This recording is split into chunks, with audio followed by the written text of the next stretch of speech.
Assalamualaikum warahmatullahi wabarakatuh. Waalaikumsalam. Selamat malam, salam sejahtera buat kita semua. Itu luar biasa. Hampir 20 orang lagi hari ini ya. Salam kenal Bapak Ibu semua.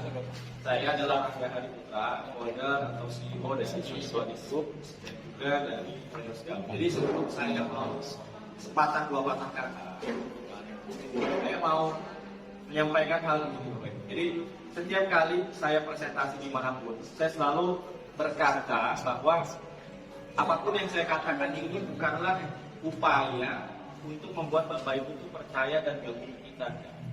Karena kita itu bukan seperti bisnis lain yang memang goalsnya adalah mencari keuntungan sebanyak-banyaknya.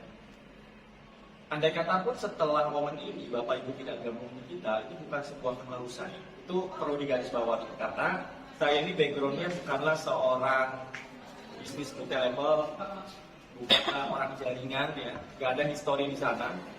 Tapi background saya dari 2013 adalah professional trader yang dimana fokusnya adalah trading hanya di satu pairing saja atau XAU USD atau gold.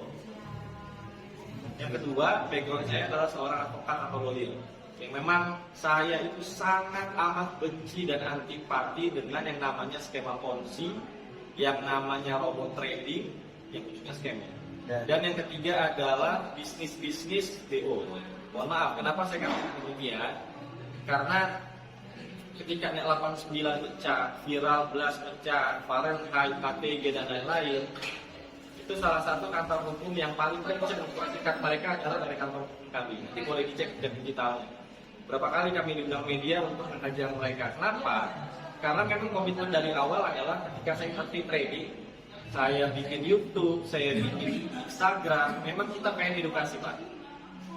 Sampai kita ini punya hubungan baik dengan Pak Wisnu, Brigjen Pol Wisnu yang saat ini jadi Dir Impidexus Mabes Polri, teman baik dari Komisioner OJK dan juga Bapak T, karena memang fokus dari awal kita pengen mengedukasi.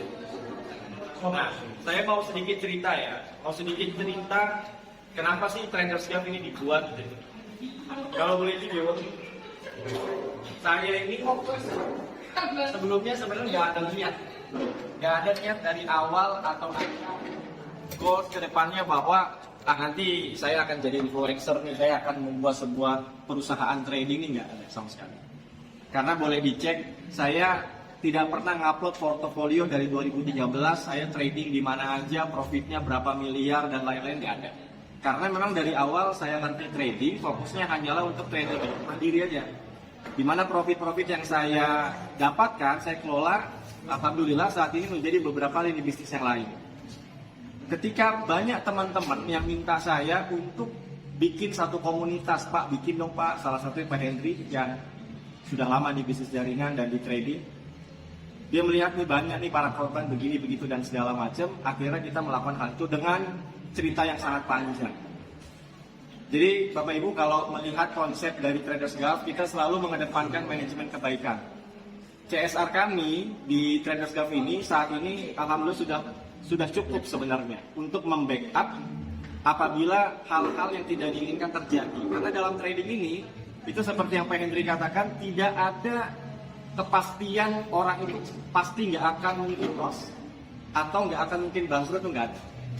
Karena risiko terbesar dari trading itu adalah MC, margin call atau kehilangan uang. Namun tentunya kita punya serangkaian strategi untuk jangan sampai itu terjadi. Tapi gini, saya prinsipnya kalau equity saya tidak mencukupi apabila hal yang tidak diinginkan terjadi, saya nggak mau jalankan. Karena kenapa? Tentu mohon maaf, komunitas ini bagi saya adalah small business ya.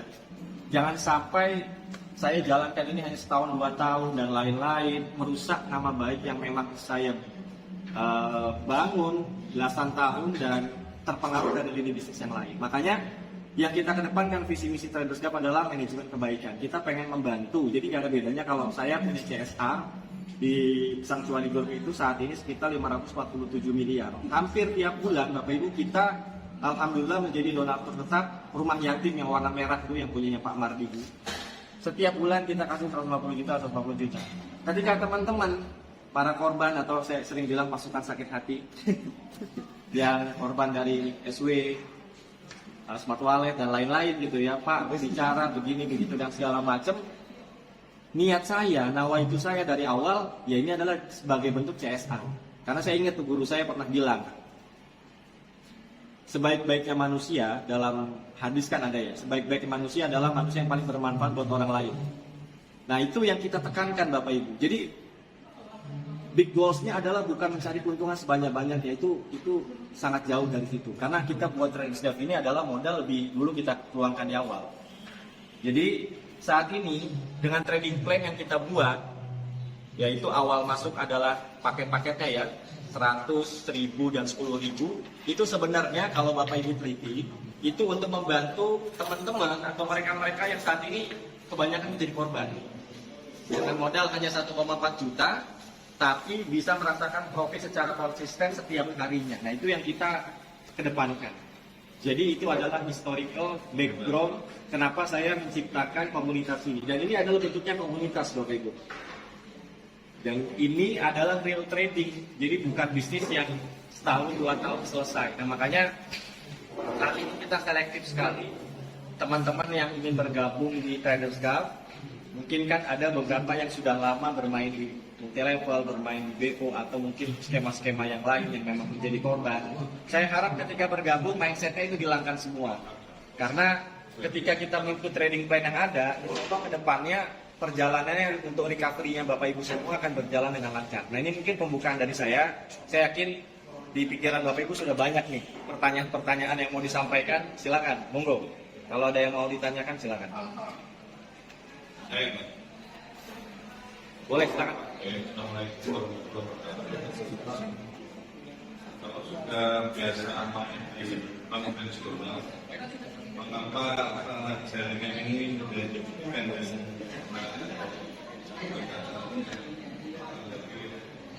Ngapain? Dan kenapa tidak hanya dipakai komunitas, bukan langsung ke entitas bisnis gitu.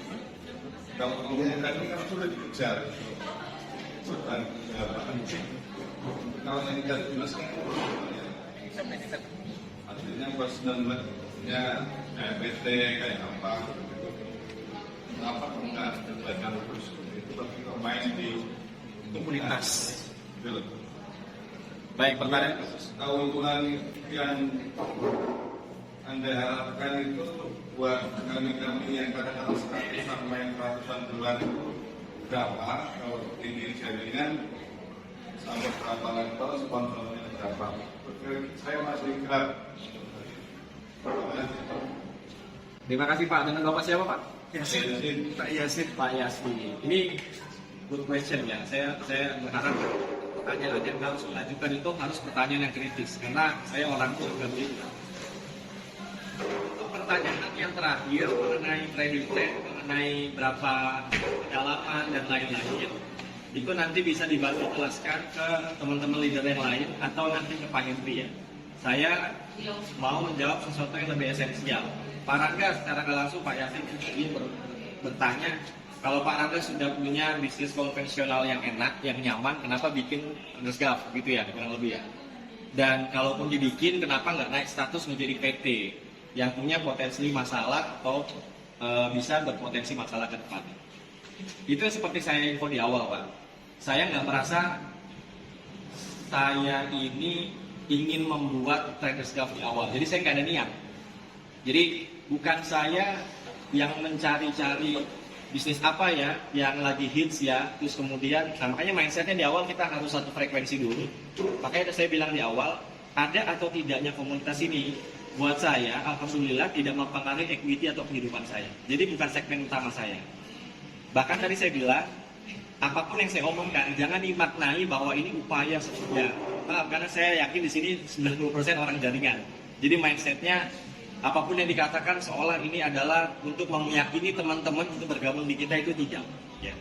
Jadi menurut saya ini media dakwah saya.